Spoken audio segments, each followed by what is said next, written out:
elder millennial or a younger Gen Xer, you probably grew up with a Tiffany or two, or 10. Heck, maybe you're Tiffany. According to the Social Security Administration, Tiffany was America's 11th most popular baby girl name of the entire 1980s, which might make it seem like a pretty recent invention. But people have actually been christening their babies Tiffany for centuries. The moniker derives from the Greek theophania, meaning the appearance of God. Theophania became the Old French Tiffin, which showed up in English circa 1200. Baptism records for babies named Tiffany date as far back as the 1500s. But because the late 20th century birthed so many Tiffany's, it just feels wrong whenever a character named Tiffany appears in a period piece set long before then. In a 2008 interview, author Joe Walton dubbed this phenomenon the Tiffany problem. Basically, a lot of historically accurate things seem anachronistic because they don't match our perception of history. Hi, I'm Erin McCarthy, editor-in-chief of MentalFloss.com. This episode of The List Show is devoted to all of the stuff that's been around for way longer than you might have thought, from 3D movies to condoms and everything in between. Let's get started.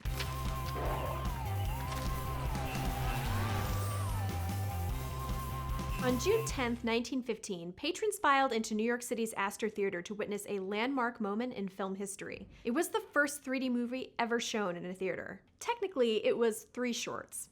First, some rural shots from across America, then some footage from a movie set, and for the grand finale, a trip to Niagara Falls. Audience members donned red and green glasses to get the full 3D experience, achieved by combining sets of images captured 2.5 inches apart. The first 3D feature film to hit theaters was The Power of Love, which debuted at the Ambassador in Los Angeles in September 1922. One experiment of the time was cutting edge even for today, allowing viewers to choose between 2 conclusions.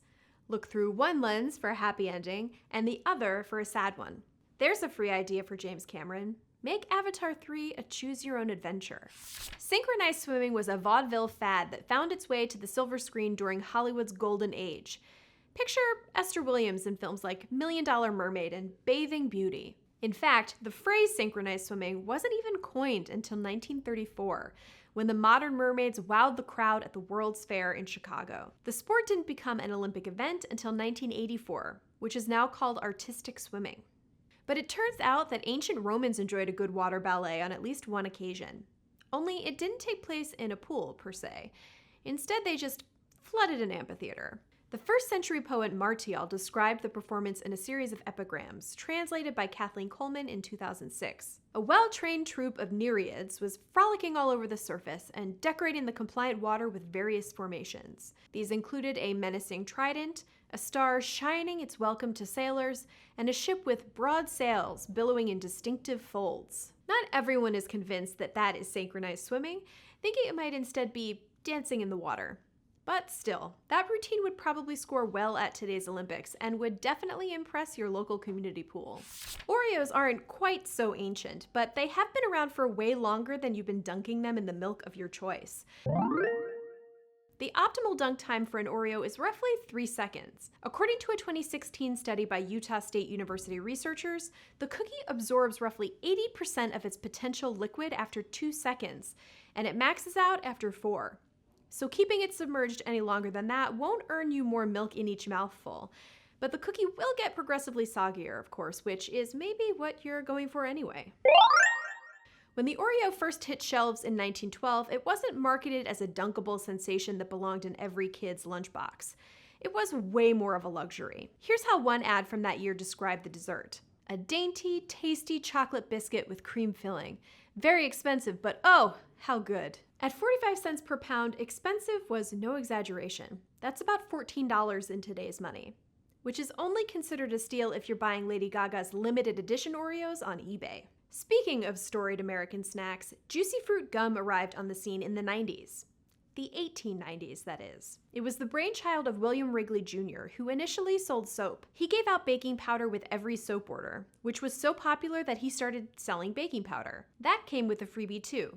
Chewing gum. And then the gum was such a hit that he started selling that instead. What can I say? The man loved a business pivot and a free gift with purchase, especially one that had nothing to do with the purchase itself and everything to do with what the purchaser might want.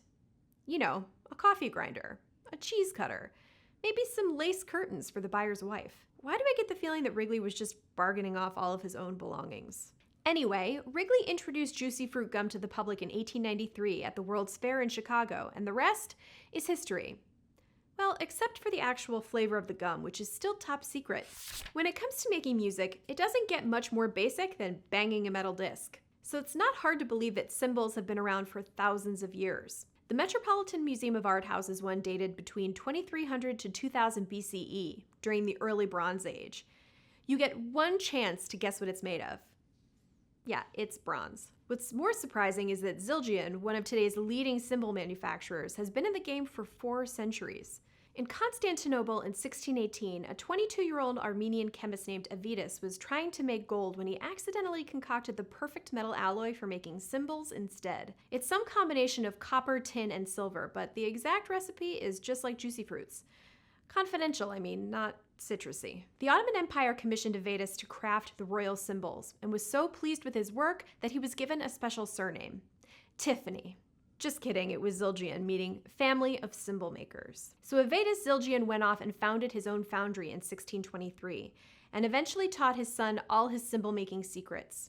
Things more or less continued like that for the next 15 generations of Zildjians. It's still a family business today. The current president and executive chair is Craigie Zildjian, who also served as CEO from 1999 to 2019. I don't know about anyone else, but I'm personally fine with nepo babies in the cymbal industry.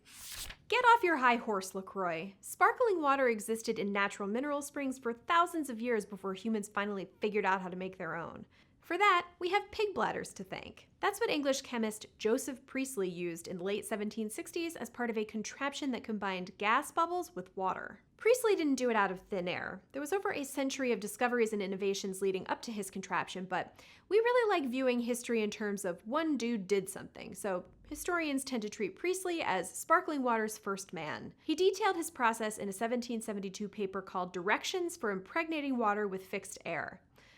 I probably would have gone with a different verb, but that's just me. The pig bladder turned out to be kind of a problem. To put it frankly, some people thought Priestley's impregnated water tasted like pee. One such critic was John Knuth, who unveiled his own seltzer maker just a couple years later. Priestley was initially disgruntled about the Uranus allegations. He even implied that one of Knuth's assistants might have been peeing in the water before Knuth ran it through Priestley's machine.